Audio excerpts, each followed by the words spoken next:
Hello there, boys and girls. I hope you're seated so comfortably because you have found yourself in the classroom of a very eccentric academy.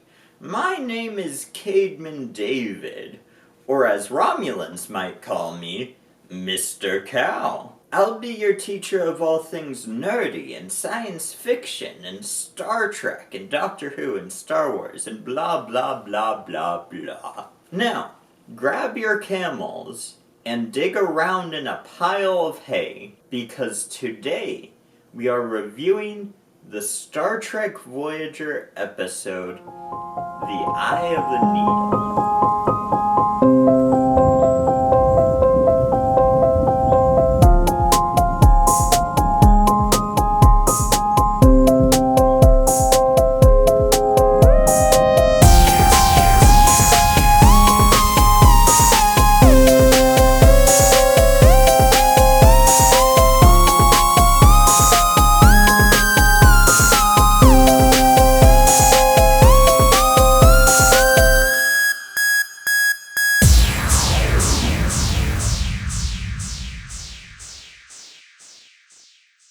Now, if you haven't seen this episode, but you don't want spoilers, of course go and watch the episode before you listen to this review. But, with that being said, to jump right into the review, I like this episode. I thought this one was pretty good. Do I think it's the best episode of Voyager? No. Do I think it's the best episode of Star Trek? Definitely not. But I feel like this one is pretty well structured. It has a fun sort of plot twist in the end, and I like it. Now, this episode begins when Voyager discovers a wormhole. But surprise, surprise, the wormhole's just little and tiny. And eventually, they come into contact with a Romulan ship, and eventually the Romulan ship agrees to help them sort of get back. They talk about being able to teleport through the wormhole, but that doesn't end up working out when they discover that the other side of the wormhole is like way back in the past sometime. By your calendar, the year is 2351. But this is 2371. Exactly. Our Romulan visitor is a person out of time. And I feel like this twist is really well done. It's foreshadowed a good amount, but not enough so that you see it coming. Hey, I'm just interrupting the video to explain the foreshadowing, which I was talking about, because I never explained that in my original video. So I'm going to do that here.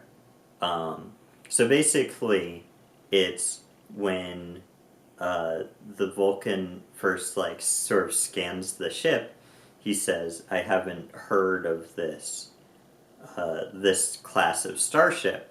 And, obviously he hasn't heard of it because in the time of the present in Voyager, that class of starship is a new class. So when he was back in time, he wouldn't have heard of it.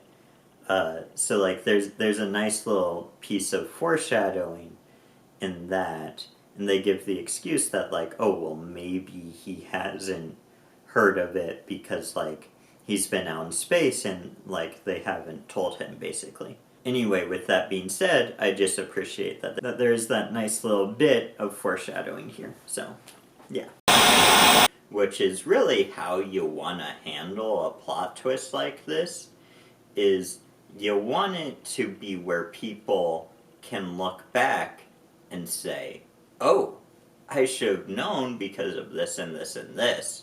You don't want it to be so obvious that, they figure out before the reveal actually happens. So in that regard, I think this episode is very good.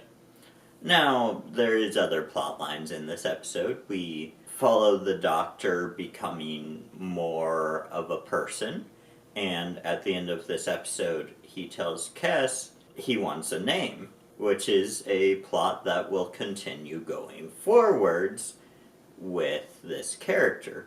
Also, possibly the inspiration for that Superman robot in the great James Gunn Superman movie. I like that movie. You should watch it. Maybe one day you'll give me a name.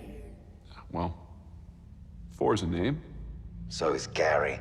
Overall, I thought this episode was pretty alright. I enjoyed watching it. I had fun with the concept. The plot twist was good.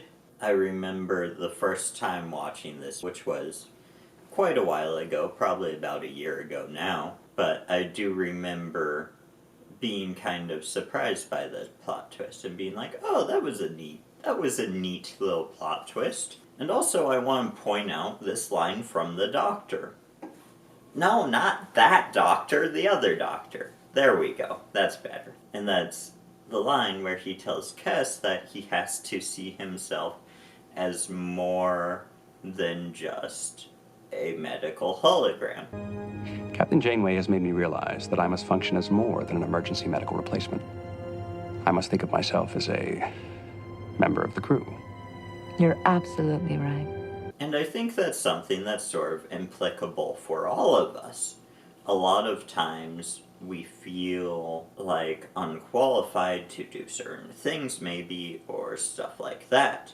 And I think we have to sort of look ourselves in the eye and say, hey, actually, you're not just a medical hologram, you're like the chief medical officer. And there's a lot of times I feel that we're so used to just staying in a certain role that it prevents us from growing. And I think we have to tell ourselves that we are actually capable of doing more than we might initially think. But with that being said, I'd love to hear in the comments section, what did you think of this episode? Did you like the moral I drew from it, or do you think that that's a stupid moral? I'd love to hear about it and why in the comments section. And if you like ranting about Doctor Who and Star Trek and Star Wars and all the things, then I would hit subscribe. I hope to see you again in my next class, but class is over. Class dismissed.